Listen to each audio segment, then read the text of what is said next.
تعالیٰ زبردست ہے، کمال حکمت والا۔ والذین آمنوا وعملوا الصالحات، وہی سائملٹینیس کنٹراسٹ، جب جہنمیوں کا تذکرہ ہوا ہے تو اہل جنت کا تذکرہ بھی ہے، اور وہ لوگ جو ایمان لائے اور جنہوں نے نیک عمل کیے، سندخلہم جنات تجری من تحتہا الانہار، ان قریب انہیں ہم داخل کریں گے ان باغات میں جن کے دامن میں ندیاں بہتی ہوں گی، خالدین فیہا ابدا، اور وہ رہیں گے ان میں ہمیشہ ہمیش، لہم فیہا ازواج مطہرۃ، ان کے لیے اس میں ہوں گی بڑی پاک باز بیویاں، وندخلہم، اور ہم انہیں داخل کریں گے ظلا ذلیلا، ایسی ٹھنڈی چھاؤں، گہری چھاؤں کے اندر ہم انہیں داخل کریں گے، ظل اور ذلیل، بہت ہی ٹھنڈی چھاؤں۔ یہاں اب وہ ختم ہوا حصہ کہ جو اہل کتاب کی طرف روح سخن اور خطاب تھا، اب پھر مسلمانوں سے۔ ان اللہ یامرکم ان تؤدوا الامانات الی اہلھا، اور یہ دو تین آیتیں نہایت اہم ہیں قرآن مجید کی۔ سارا اسلام کا سیاسی، قانونی، دستوری نظام اس میں ہے۔ ان اللہ یامرکم ان تؤدوا الامانات الی اہلھا، پہلی بات تو یہ اللہ تمہیں حکم دیتا ہے کہ امانات سپرد کرو اس کے اہل لوگوں کو۔ فَإِذَا حَكَمْتُمْ بَيْنَ النَّاسِ أَن تَحْكُمُوا بِالْعَدْلِ، اور جب لوگوں کے درمیان فیصلہ کرو تو عدل سے فیصلہ کرو۔ پہلی بات یہ ہے کہ جو بھی آپ سیاسی نظام بناتے ہیں، انتظام کرتے ہیں، اس میں منصب ہوتے ہیں، منصبوں کی پھر ذمہ داریاں ہوتی ہیں تو اختیارات بھی ہوتی ہیں، اس کو دیکھ کر دینا چاہیے کہ کون اہل ہے۔ یہ کہ برادری کی وجہ سے، رشتہ داری کی وجہ سے، کسی کی دولت کی وجہ سے، کسی کے دھونس کی وجہ سے اگر آپ نے کیا تو خیانت کی ہے، پھر یہ امانت ہے۔ اس امانت کا استعمال صحیح ہونا چاہیے۔ عام معنی میں بھی امانت، جو بھی امانت کسی نے رکھوائی ہے اسے واپس لوٹانی ہے، لیکن یہاں یہ وہ معاشرتی زندگی اور جو بھی ایک اجتماعی زندگی کے جو اہم اصولوں کی حیثیت سے بات آ رہی ہے کہ ان تؤدوا الامانات الی اہلھا، جو بھی اہل ہیں اس کی استطاعت اور اہلیت رکھنے والے۔ نمبر دو، جوڈیشری، وَإِذَا حَكَمْتُمْ بَيْنَ النَّاسِ أَن تَحْكُمُوا بِالْعَدْلِ، پہلی چیز ہے سیاسی نظام، کس کو امیر بناؤ، امیر المومنین بناؤ، کس کے لیے تم ہیڈ آف دی اسٹیٹ بناؤ، کیا کرو، وہ تو جو بھی نظام ہوگا پہلے تو یہ کہ وہ اہلیت کی بنیاد پر ہو۔ نمبر دو، جوڈیشری جو ہے وہ مضبوط ہو۔ اذا حکمتم بین الناس ان تحکموا بالعدل، جب لوگوں کے مابین تم فیصلے کرو تو عدل کے ساتھ کرو۔ ان اللہ نعم ما یعظکم بہ، یقیناً اللہ تعالیٰ یہ بہت ہی اچھی نصیحتیں ہیں جو تمہیں کر رہا ہے۔ ان اللہ کان سمیعا بصیرا، یقیناً اللہ تعالیٰ سب کچھ سننے والا، دیکھنے والا ہے۔ اب تیسری ہے لیجسلیچر۔ آپ کو معلوم ہے یہ تین پلرز ہیں ماڈرن سٹیٹ کے، چوتھا کہہ دیتے ہیں کہ پریس بھی چوتھا پلر ہے، یہ کہنے کی باتیں ہیں، اصل میں تو تین ہی ہیں، لیجسلیچر، جوڈیشری اور انتظامیہ، ایگزیکٹو۔ ایگزیکٹو کی پہلی آیت آ گئی، جسے اختیار دینا ہے دیکھ لو کہ اہل ہے کہ نہیں، عدلیہ، اور اب تیسری بات لیجسلیچر۔ لیجسلیچر کے اصول کیا ہوں گے؟ یا ایھا الذین آمنوا اطیعوا اللہ واطیعوا الرسول، اے اہل ایمان اطاعت کرو اللہ کی اور اطاعت کرو رسول کی، یعنی کوئی قانون اللہ اور اس کے رسول کی منشا کے خلاف نہیں بنایا جا سکتا۔ یہ ہمارے دستور میں بھی لکھا ہوا ہے، no legislation can be done repugnant to the Quran and the Sunnah, لیکن یہ جو میں آج کل کہہ رہا ہوں کہ یہ منافقت کا پلندہ ہے کہ اس کی کوئی ضمانت نہیں، اس کی ایگزیکیوشن کی، امپلیمنٹیشن کی کوئی اسکیم موجود نہیں، لکھا ہوا ہے اوپر۔ اطیعوا اللہ واطیعوا الرسول، اللہ کے احکام اور رسول کے احکام، یہ دو مستقل سورسز آف لا ہیں، مستقل سورسز آف لا۔ منکرین سنت کی یہاں نفی ہوتی ہے۔ وَأُولِي الْأَمْرِ مِنْكُمْ، اور اپنے میں سے اولو الامر کی بھی اطاعت کرو۔ لیکن یہاں جو عجیب بات ہے وہ یہ ہے کہ تین کی اطاعت آئی، اللہ کی، رسول کی، اولی الامر کی، دو کے لیے اطیعوا، تیسرے کے لیے نہیں ہے۔ یا تو یہ بھی ہو سکتا تھا کہ اطیعوا ایک مرتبہ آ جاتا اور تینوں کو کور کر جاتا، یا ایھا الذین آمنوا اطیعوا اللہ والرسول واولی الامر منکم، تینوں برابر ہو جاتے، یا اطیعوا تیسری مرتبہ بھی آتا، یا ایھا الذین آمنوا اطیعوا اللہ واطیعوا الرسول واطیعوا اولی الامر منکم، دو کے ساتھ ہے، تیسرے کے ساتھ نہیں۔ اولو الامر جو ہو ایک شرط واضح ہو گئی، تم میں سے ہونے چاہیے، مسلمان ہو۔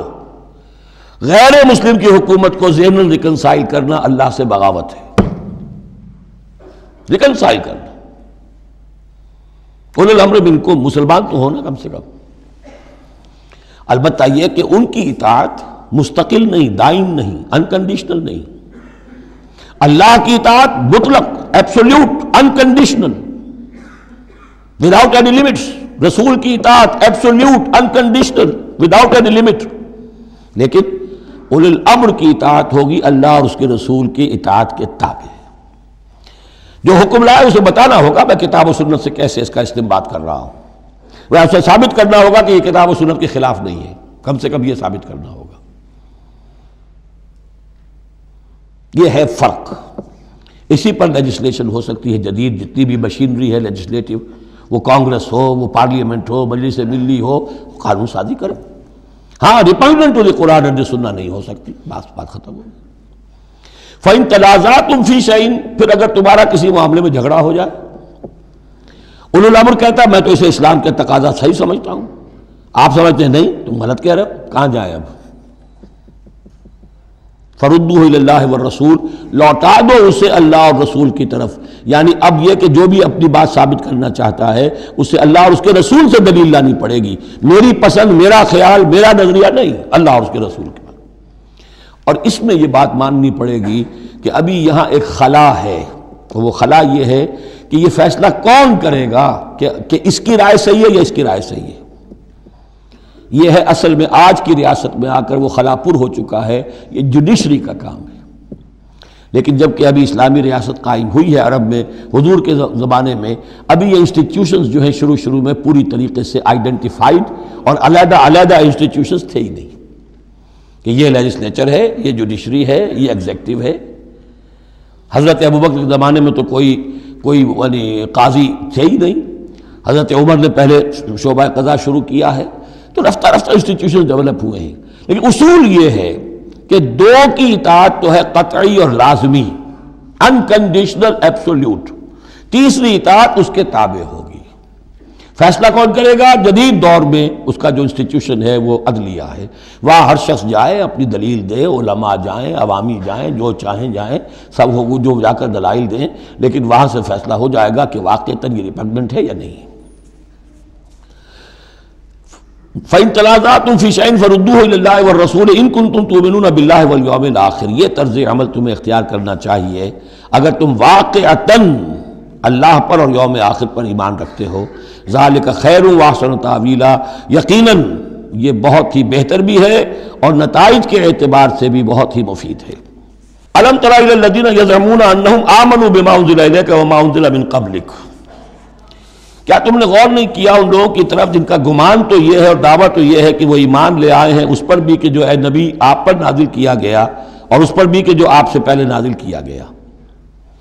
لیکن کرتے کیا ہیں؟ یریدون یتحاکموا الی الطاغوت، وہ چاہتے یہ ہیں کہ اپنے مقدمات کے فیصلے کروائیں طاغوتوں سے، یعنی ان سے جو اللہ اور اس کے رسول کی اطاعت نہیں کرتے. اگلی آیت پہلی جو تھی، جو اللہ اور اس کے رسول کی اطاعت پر کاربند ہو گیا وہ طاغوت سے خارج ہو گیا. جو اللہ اور اس کے رسول کی اطاعت کو قبول نہیں کرتا وہ طاغوت ہے، وہ طغا، وہ اپنے حد سے تجاوز کر گیا. تو گویا کہ غیر مسلم جو اللہ اور اس کے رسول کے احکام کا پابند نہیں وہ طاغوت ہے. یریدون یتحاکموا الی الطاغوت وقد امروا ان یکفروا بہ، وہ اپنے مقدمات لے کر جاتے ہیں طاغوت کے پاس حالانکہ انہیں حکم دیا گیا ہے کہ ان کا کفر کریں. یعنی ہوتا یہ تھا کہ مسلمان مدینے میں جو منافقین تھے وہ اپنے مقدمات بجائے اس کے کہ حضور کے پاس لائیں، جب یہ دیکھتے تھے کہ ہمارا پلہ گر رہا ہے، حضور کے پاس جائیں گے ہم تو حق کی بات ہوگی، انصاف کی بات ہوگی، تو چلو یہودیوں کی عدالت سے فیصلہ کروا لیں. ایک یہودی کا اور ایک مسلمان کا جھگڑا ہوا اور اس میں یہ مسئلہ اٹھ کھڑا ہوا. وہ یہودی کہتا تھا چلو محمد کے پاس صلی اللہ علیہ وسلم، اس لیے کہ اسے بھی یقین تھا کہ میں حق پر ہوں. یہ مسلمان جو منافق تھا یہ کہتا تھا نہیں چلو تمہارے پاس کعب ابن اشرف کے پاس چلو، اس سے معاملہ طے کرواؤ. بہرحال اس کے بعد ہوا یہ کہ حضور کے پاس وہ یہودی لے آیا، حضور نے فیصلہ کر دیا اس کے خلاف. اب اس نے کہا اچھا چلو دیکھو آپ بھی عمر سے اور بات کرتے ہیں. حضرت عمر سے آ کے بات کی، امید کی کہ شاید وہ جب میرا لحاظ زیادہ کریں، میں مسلمان ہوں. وہ یہودی نے بتا دیا حضور تو یہ فیصلہ کر چکے میرے حق میں اور یہ پھر یہ یہاں آیا ہے. انہوں نے آؤ دیکھا نہ تاؤ تلوار لی اور گردن اڑا دی کہ جو محمد کے فیصلے پر راضی نہیں اور مجھ سے فیصلہ کروانا چاہتا ہے اس کا فیصلہ یہ ہے. اس پر واویلا مچایا، آئے چیختے چلاتے ہوئے اس کے گھر والے، اس کے اہل و عیال کہ ہم تو بس یہ چاہتے تھے کہ کچھ مصالحت ہو جاتی، آپ نے فیصلہ دے دیا تھا تو کوئی مصالحت ہو جاتی تو اچھا تھا، راضی نامہ ہو جاتا، اس لیے گئے تھے. وہ واقعہ ہے جو بیان ہو رہا ہے.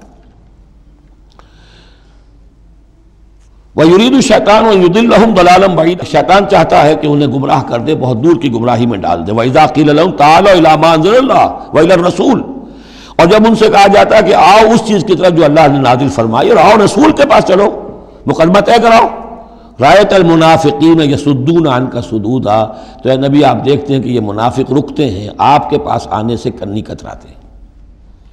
صدا یسدو یہ میں عرض کر چکا ہوں، رکنے کے معنی میں بھی ہے، روکنے کے معنی میں بھی ہے۔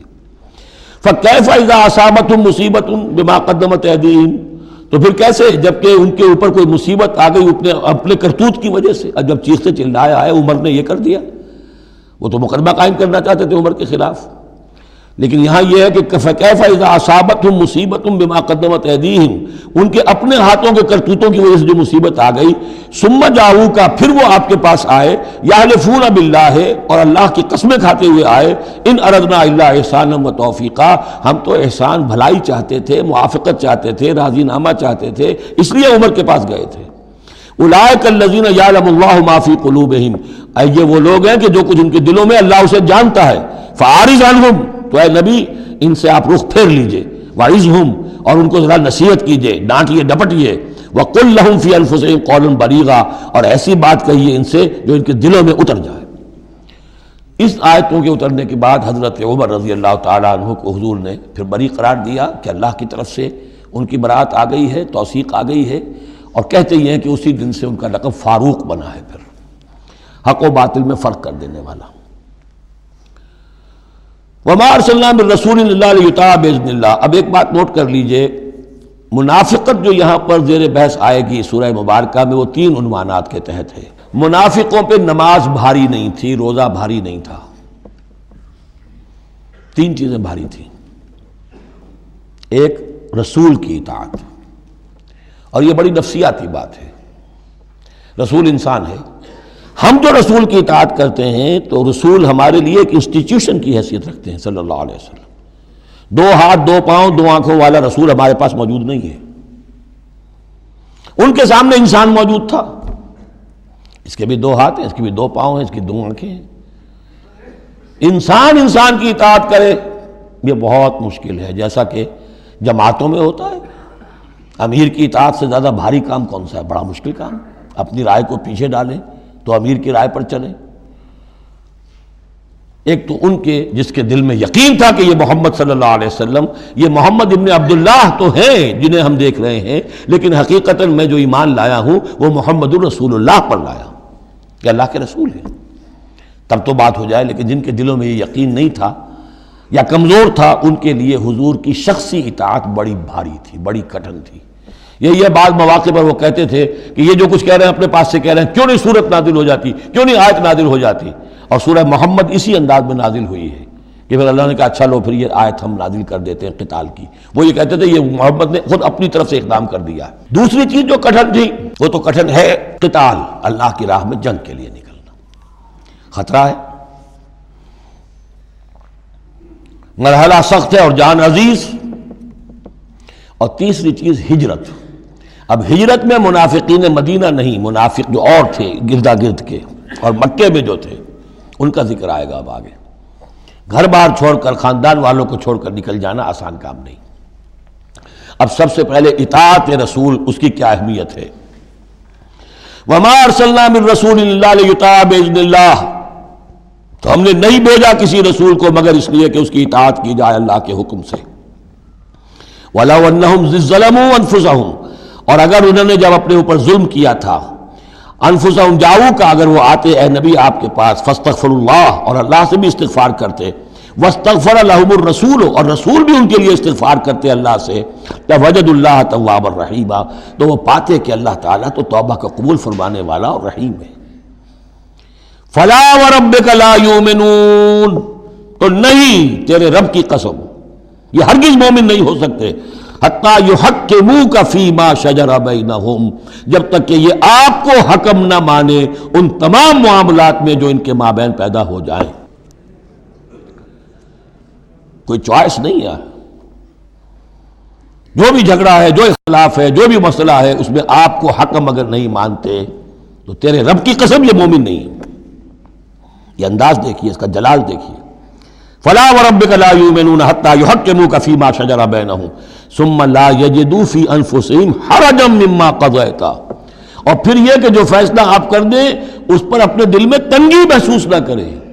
اگر قبول بھی کر لیا لیکن کدورت کے ساتھ کیا، دل میں تنگی کے ساتھ کیا، تب بھی مومن نہیں ہے. وَيُسَلِّمُوا تَسْلِيمًا، اور سر تسلیم خم کریں جیسے کہ سر تسلیم خم کرنے کا حق ہے. بارک اللہ لی ولکم فی القرآن العظیم ونفعنی وإیاکم بالآیات والذکر الحکیم.